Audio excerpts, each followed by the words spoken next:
Bonjour à tous et j'espère que vous portez très bien et bienvenue encore pour cette nouvelle vidéo sur ITC Channel Vibes ou ITC CV pour ceux qui ont connu la chaîne récemment. Bon, aujourd'hui on est parti pour une vidéo d'autres business. Je pense que j'avais fait une vidéo business session une première fois il y a de cela plus d'un an. Pour parler à peu près de notre société mère, la société IT Consulting, des services qu'elle offre et puis parler à peu près des membres fondateurs, voilà, ceux qui dirigent la société, ceux qui y travaillent. Je pense que cette vidéo, je vais mettre le lien en commentaire ou bien je vais épingler le lien pour ceux qui n'ont pas vu la vidéo pour qu'ils puissent avoir une idée d'ensemble de la société.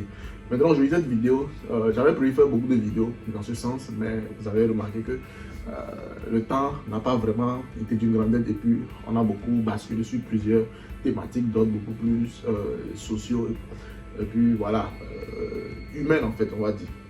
Donc aujourd'hui, qu'est-ce qui nous pousse à reprendre ce genre de vidéo, ce type de vidéo? Parce que je me rends compte qu'il y a beaucoup de personnes qui posent des questions tous les jours par rapport au business, par rapport à nos services. Donc je pense faire une vidéo, pas une vidéo, plusieurs vidéos dans lesquelles je vais prendre les thèmes un à un et décortiquer. Donc le premier sujet qui me semble intéressant à décortiquer aujourd'hui, c'est nos services sur les voyages. Les voyages que je dois voir pour les visas, les voyages études, voyages travail, voyages business, voyages tourisme, tout ça là, et les pays qu'on fait. Donc, comment ça se passe, quelle est la procédure, combien de temps ça dure, et puis est-ce que je vais parler d'argent? Bon, je verrai. En attendant, c'est le temps pour vous de vous abonner si vous êtes nouveau sur la chaîne, de mettre le pouce bleu et de mettre en commentaire tout ce que vous avez pensé de la vidéo. Si vous avez des questions auxquelles on n'a pas répondu, vous pouvez les poser dans la vidéo. Mais j'espère que cette vidéo va être complète quand même. Je vais faire le tour par rapport à ce service précisément. Et s'il y a des pays pour lesquels certains nous demandent d'en faire et on n'en fait pas, pourquoi est-ce qu'on ne le fait pas, je vais aussi expliquer dans cette vidéo. Bon, bonjour à tous, j'espère que vous êtes bien installés pour qu'on puisse partir rapidement sur cette vidéo où on va parler des services de IT Consulting concernant les voyages, les visas, tout ça là. Bon, d'abord on va aller très rapidement. Actuellement, nous offrons ces services dans principalement 4 ou 5 pays.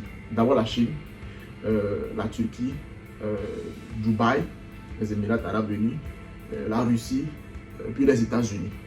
Donc au début on avait aussi le Canada, mais nous avons arrêté le Canada. Pas parce que nous ne sommes plus dans la capacité de faire le visa Canada, mais juste parce qu'on a fait une analyse en termes d'efficacité, en termes de durabilité par rapport au processus et puis aussi au taux de réussite, tout ça là. Donc on a vu qu'il y a peu de personnes qui arrivent à passer parce que le processus pour aller au Canada c'est long et puis ça fait dépenser beaucoup de temps, beaucoup d'argent. Et puis nous, ça ne nous arrange pas parce que travailler sur un même dossier pendant une longue période, parce que nous on se donne. C'est vrai que les clients se donnent, mais nous on se donne pour que tout marche. Et puis à la fin, lorsque tu travailles sur 10 dossiers, et puis après il y a 4 qui partent, 6 qui ne partent pas, mais il y a 6 qui partent, 4 qui ne partent pas. Après ça fait un peu de la peine et puis parfois d'autres sont déçus parce que peut-être que ça a été le projet de leur vie. Donc on est passé par ces analyses, donc on a décidé carrément de laisser tomber la partie du Canada. Donc pour ceux qui avaient posé la question, vous avez votre réponse. Donc on va aller du plus petit en termes de frais au plus grand. Je ne vais pas donner les frais dans cette vidéo, mais ceux qui veulent avoir plus de détails, contactez soit notre community manager sur la page Facebook de IT Consulting, ou bien ceux qui ont notre numéro, IT Consulting directement. Je vais mettre ça aussi dans la barre d'infos. Vous contactez directement notre assistante et puis on va vous donner toutes les informations sur les prix. Pourquoi est-ce que je ne donne pas les prix? Ce n'est pas un secret, parce que tous ceux qui nous contactent connaissent les prix. Mais c'est pour éviter une concurrence, je ne sais pas, Marcel, parce qu'à part nous, il y a plein de personnes, il y a plein de sociétés qui offrent ce genre de service. On peut donner des prix qui pourraient sembler plus bas que certains ou plus chers que certains. Donc dans tous les cas, je pense ça, on va faire appel à une polémique. Donc pour éviter ça, on donne la procédure. Et pour ceux qui sont intéressés, ils veulent vraiment aller de l'avant dans ce sens, ils veulent les prix, ils nous contactent, comme je l'ai dit, sur notre page Facebook à travers le community manager ou bien ils contactent notre assistante à travers le numéro. Et puis voilà, ils seront informés. Donc on commence tout à l'heure par Dubaï. Dubaï, les Émirats Arabes Unis. Dubaï, en fait, c'est l'un des pays où la procédure est la plus facile. Et ça dure, entre 2-3 semaines, voire maximum 1 mois. C'est très rapide pour aller à Dubaï et c'est très facile. Pourquoi? Parce que d'abord, vous savez que Dubaï, c'est un pays arabe, mais on dit souvent que les Arabes de Dubaï ne sont pas les Arabes de hors Dubaï. Donc ça veut dire quoi? Les Arabes de Dubaï sont des gens qui sont très riches et qui n'aiment pas travailler eux-mêmes. Donc la plupart de ceux qui travaillent à Dubaï sont des étrangers. Vous allez voir, quand vous allez à Dubaï, vous allez voir les Pakistanais, les Indiens, les Africains, voilà un peu, les Maghrébins, des gens qui viennent de partout pour travailler. Ils travaillent principalement soit dans les restaurants, dans les grandes boutiques, dans les supermarchés, les magasins, et aussi dans les entreprises, les usines et autres là. Parce que le Qatari, pour les Émirats qui viennent du Qatar, ou bien les Arabes riches, même eux-mêmes ne travaillent pas. Et puis, les endroits qu'ils fréquentent aussi, c'est voilà, les endroits beaucoup plus luxueux. Du coup, il y a cette grande ouverture pour ceux qui veulent venir travailler dans le pays. Donc voilà pourquoi la procédure est relativement facile, surtout la procédure pour le visa de travail. Donc voilà. Donc pour ça, comme je l'ai dit, entre 2 semaines, 3 semaines et 1 mois, c'est déjà validé. Vous quittez votre pays pour aller à Dubaï sans problème. Maintenant, je vais être franc dans cette vidéo, je vais vous parler des avantages et des inconvénients, tout ça là, pour que tout soit clair pour ceux qui voudront faire leur choix. Cette vidéo va peut-être durer un peu, mais c'est pour que tout soit clair. Pour celui qui regarde cette vidéo, pour qu'il ait pu poser beaucoup de questions par après. C'est aussi l'objectif de laisser une vidéo qui sera explicative et complète. Voilà. Donc, pour Dubaï, le prix est relativement moins cher, ce n'est pas cher. Parce que pour Dubaï, c'est l'un des pays où nous prenons en charge tout, que ce soit le visa, le billet d'envoi et même le contrat de travail, tout ça, on prend en charge tout de A à Z. Maintenant, la première étape qu'on demande d'abord, c'est de faire un bilan médical. Parce que vous savez, de nos jours, en plus avec cette période de Covid-là, les trucs de santé sont très importants. Mais même avant le Covid, on demandait un bilan médical, surtout pour les trucs de hépatite, tout ça. Donc, dans des hôpitaux spécialisés, partenaires avec nous, et puis, parce que ce n'est pas tous les hôpitaux qui ont des attestations qui sont reconnues. Donc, quand vous allez vous approcher pour lancer le processus, on vous dira combien payer et puis c'est quel hôpital aller le faire. Donc, payer, on fait l'analyse. Quand l'analyse sort, si tout est OK, on lance maintenant la procédure. Et comme je vous dis, dans 2 semaines normalement, si tout va bien, le visa va sortir et puis vous allez payer le reste et puis on fait le billet d'avion. Pour Dubaï, c'est aussi simple que ça. Donc maintenant, si le test, le bilan de santé n'est pas bon, et que peut-être vous avez une hépatite ou une maladie qui ne vous permet pas de voyager, donc ça veut dire que soit nous abandonnons la procédure, soit vous passez à un traitement pendant une période donnée. Et quand le traitement sera fini, vous repassez encore le test et c'est bon, on pourra continuer. Parce que on a eu des cas, des gens qui ont fait le test, ils ont été positifs à certaines maladies. Et il y a des gens qui n'ont pas abandonné, ils ont fait des traitements, ils ont suivi des traitements. Il y a d'autres qui étaient naturels, il y a d'autres qui étaient aussi mythiques parce que vous savez, surtout les Africains, tu veux voyager, on dit il y a vous comprenez ce que je veux dire. Donc les gens sont passés par des traitements, après le test, ça s'est révélé négatif et ensuite ils ont fait leur visa normalement. Maintenant, le disclaimer ou bien le coup de gueule que je voulais donner par rapport à Dubaï, c'est que ne pensez pas que quand vous allez à Dubaï, vu que c'est moins cher, c'est pour aller vous asseoir dans une entreprise, je sais pas, dans une grosse entreprise de téléphonie mobile, mais de quoi pour aller travailler, gagner des milliards par mois. Non. Vous savez, il faut être franc avec vous. D'abord, pour aller à Dubaï, il y a plusieurs personnes qui sont sur le territoire avant vous, plusieurs personnes qui ont déjà de l'expérience dans le travail. Donc, eux, ils ont su quand même grappiller les plus gros postes. Donc, quand vous allez, souvent, c'est pour commencer au bas de l'échelle, peut-être dans une petite boutique, peut-être dans un supermarché, dans un restaurant, si vous savez vous y faire, ou bien peut-être dans une société de nettoyage. Mais ce qui est sûr, c'est que le pays est clean. Donc, quand on dit nettoyage, c'est pas nettoyage, voilà, comme chez nous. Donc, voilà. Donc c'est des trucs où vous pouvez commencer petit. Maintenant, c'est lorsque vous allez vous intégrer dans le pays, dans la société, que vous allez commencer à connaître les rouages et aussi évoluer. Donc, c'est un peu ça. La plupart des usines, des sociétés qui embauchent ont comment on dit, des dortoirs qu'ils mettent à votre disposition. Il y a certains qui disent que les dortoirs ne les conviennent pas vraiment parce que les dortoirs sont petits, mais vous allez pour travailler. Donc, si à un moment donné, tu penses que voilà, tu es financièrement aisé pour pouvoir louer ton appartement, tu peux aussi le faire. Donc, on ne vous force pas dans le restaurant dans les dortoirs de l'entreprise. Mais c'est parce que c'est beaucoup plus économique, parce qu'à la base, on va là-bas pour chercher de l'argent. C'est pourquoi. Donc voilà, j'ai pris du temps sur le visa de travail de Dubaï parce que c'est ce qui est le plus demandé. Le visa touristique et puis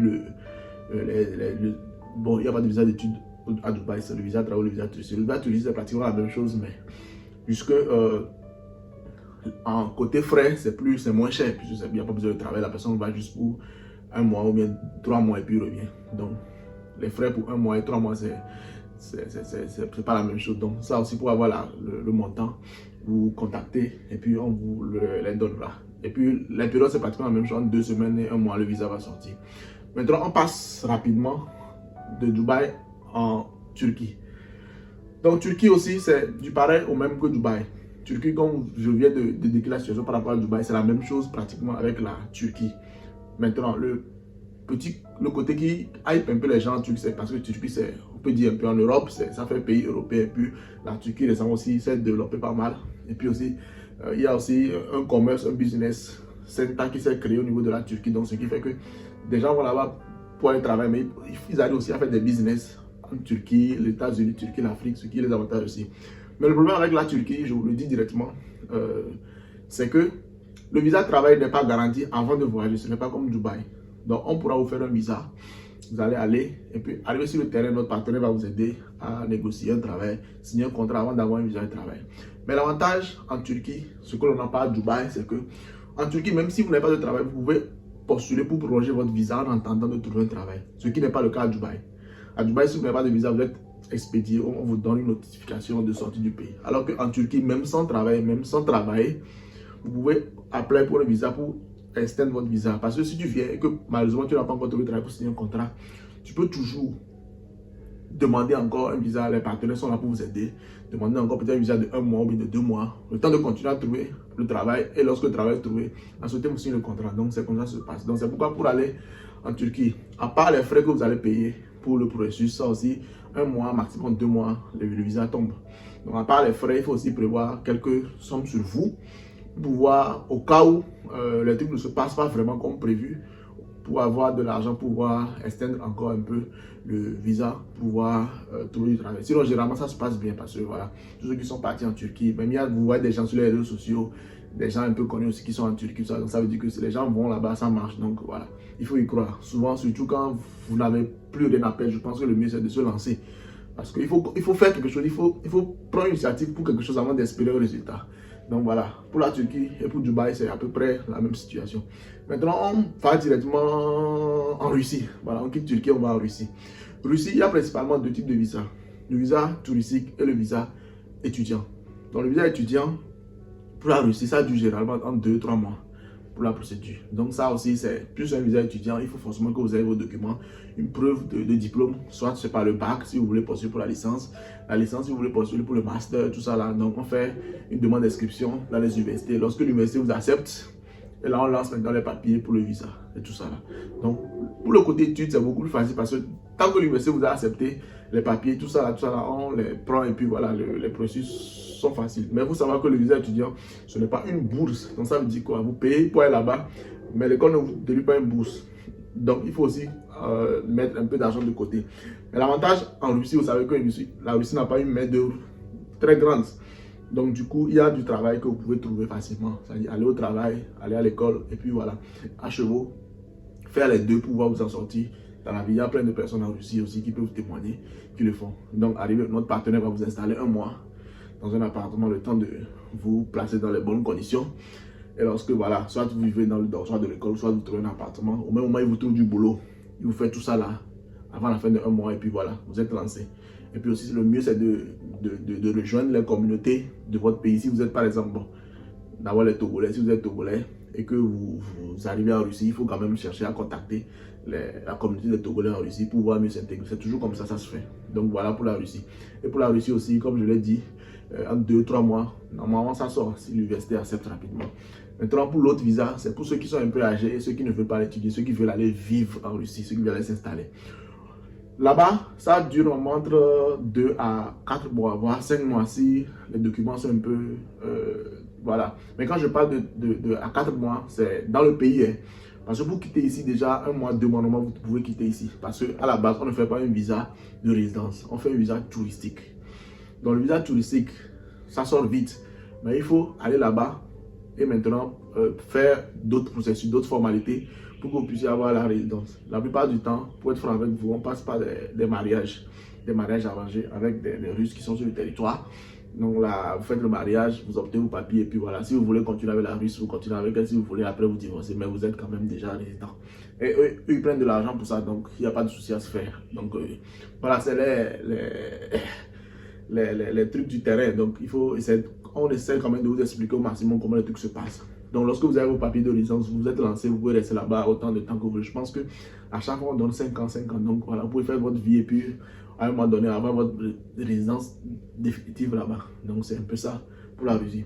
Pour les frais aussi, contactez-nous et on vous donnera beaucoup plus d'informations. Maintenant, on passe aux États-Unis, parce que je pense que récemment, la question sur les États-Unis a été beaucoup plus demandée, selon ce qu'on m'a rapporté. Donc pour les États-Unis, d'abord, comme vous le savez, c'est beaucoup plus des trucs diplomatiques là-bas. Maintenant, il faut quand même qu'on fasse une invitation. Notre partenaire va s'en charger de vous donner la première partie des fonds. Notre partenaire va s'en charger de faire une invitation depuis les États-Unis pour vous. Maintenant, quand on fait une invitation selon votre profil. Est-ce que c'est vous voulez aller là-bas en tant qu'étudiant ou bien vous voulez aller là-bas en tant que travailleur? Si c'est en tant qu'étudiant, là, vous allez avoir comme la Russie, vos dossiers, tout ça là sur la main, je ne sais pas, licence, bac ou bien master, vous allez avoir tout ça là sur la main. On fait l'invitation et c'est avec votre dossier là, on va vous envoyer à l'ambassade des États-Unis pour pouvoir passer une interview. Donc, l'interview là, notre partenaire va vous préparer en ligne. Quelles questions il va vous préparer aux questions possibles qu'on peut vous poser. Donc, vous allez là-bas, vous suivez strictement ces consignes et normalement, l'interview va bien se passer. Maintenant, si c'est pour aller travailler, si vous ne vous en foutez pas mal de l'école pour aller travailler, on demande souvent aux États-Unis d'avoir un profil. Donc, il faut avoir, je sais pas, certaines compétences. Par exemple, si tu as étudié l'informatique ou bien tu as étudié tant, tu peux quand même te baser sur ça et aller là-bas. Mais ça ne veut pas dire que quand tu es là aux États-Unis, directement, on va t'insérer dans une société pour travailler en tant qu'informaticien. Non. Mais c'est pour quand même te faciliter le visa, en fait. Donc, tout ça là, quand on passe l'interview, et l'interview est validée parce que ça peut aussi échouer. Bon, ça peut aussi échouer, mais c'est vrai que si vous suivez toutes les instructions, comme on l'a dit, ça va forcément passer. Donc, lorsque l'interview à l'ambassade est passée, là, vous allez attendre le visa va sortir ou bien. Donc, le visa sort. Dans ce cas, on vous dit que le visa est sorti. Vous vous apprêtez, vous payez votre billet d'avion. Et puis, on fixe un délai. Vous faites le voyage aux États-Unis. Notre partenaire vous accueille dans une maison chez lui pendant un mois, comme on le fait aussi en Russie. Donc, vous accueille pendant un mois, le temps de continuer les formalités parce qu'il faut avoir les papiers pour pouvoir rester dans le territoire. Sur le territoire, il faut changer le visa en le papier qu'il faut. Il vous fera le papier, trouvera du travail et puis voilà, si c'est pour l'école, il vous montrera les procédures à faire. Et puis voilà, lorsque vous avez votre travail, vous avez votre appartement, vous commencez à vivre aux États-Unis comme voilà, un expatrié. Maintenant, je pense que là, si vous continuez à travailler, la carte grise sort généralement après 5 ans. Et là, vous êtes libre de devenir américain. Donc voilà pour les États-Unis. Maintenant, ça aussi pour les frais, contactez-nous pour plus d'informations. Maintenant, on finit cette vidéo avec la Chine. Vous avez remarqué que j'ai mis la Chine en dernière position. Pourquoi? Même si moi-même, en tant que responsable, je vis en Chine, c'est parce que de nos jours, venir en Chine maintenant, c'est un peu comme, je sais pas, trouver du caviar au village. C'est très compliqué de venir en Chine actuellement. Déjà, nous-mêmes, pour sortir du pays et espérer revenir, c'est déjà compliqué. Donc, vous voyez pourquoi mon sentiment sur la Chine maintenant est très mitigé. Mais tu comprends, je vous parle quand même de comment ça se faisait dans le temps.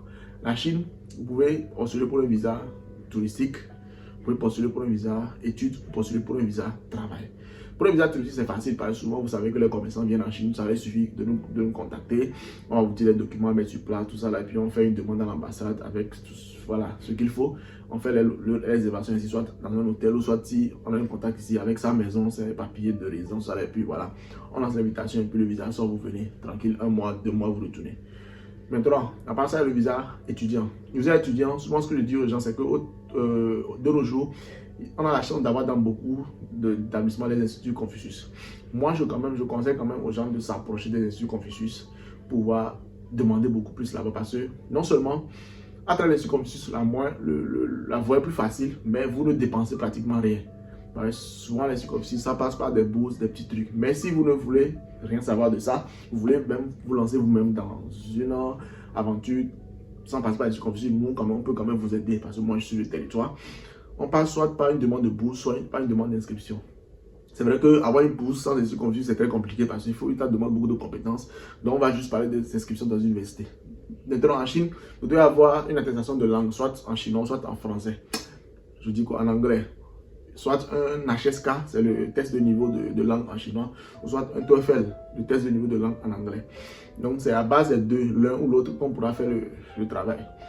Avec HSK, c'est encore mieux parce que ça prouve quand même que vous comprenez un peu le chinois avant de venir. Mais avec un TOEFL, ça va parce qu'on dira que pour les documents que vous avez opté pour un parcours en anglais. Donc voilà, dans les deux cas, il faut avoir ça en plus de vos diplômes de base, tout ça, et puis on lance la procédure. Et puis voilà, normalement, souvent pour la Chine, on lance ça souvent 4 mois avant les rentrées, soit la rentrée d'hiver ou bien la rentrée d'été. Donc voilà, soit en septembre, soit 4 mois avant septembre, soit 4 mois avant avril. Donc voilà. Maintenant, ça c'est pour le visa étudiant. Pour plus d'informations par rapport aux frais, contactez-nous toujours. Maintenant, pour le visa travail, c'est ce qui est très compliqué en Chine. Souvent, moi, je préconise quand même qu'il faut être en Chine avant de vouloir postuler pour un visa de travail. C'est vrai que après avoir étudié en Chine, ce n'est même pas évident de pouvoir postuler un visa de travail. D'habitude, 80% des dossiers sont sans succès. Donc, imaginez étant à l'extérieur, postuler, avoir un visa, venir en échanger, c'est un long processus. Mais pour ça, je ne vais pas m'attarder. J'ai déjà fait une vidéo sur comment obtenir son visa de travail en Chine. Je vais mettre aussi le lien en bas de description pour que cette vidéo ne dure pas éternellement. Donc, pour compléter ça, allez regarder la vidéo que j'ai déjà fait par rapport à comment obtenir son permis de travail, son visa de travail en Chine. Et puis, vous êtes au complet. Donc, merci d'avoir regardé cette longue vidéo qui voilà, fait état de notre service de voyage à IT Consulting. Je vous retrouve pour une prochaine vidéo.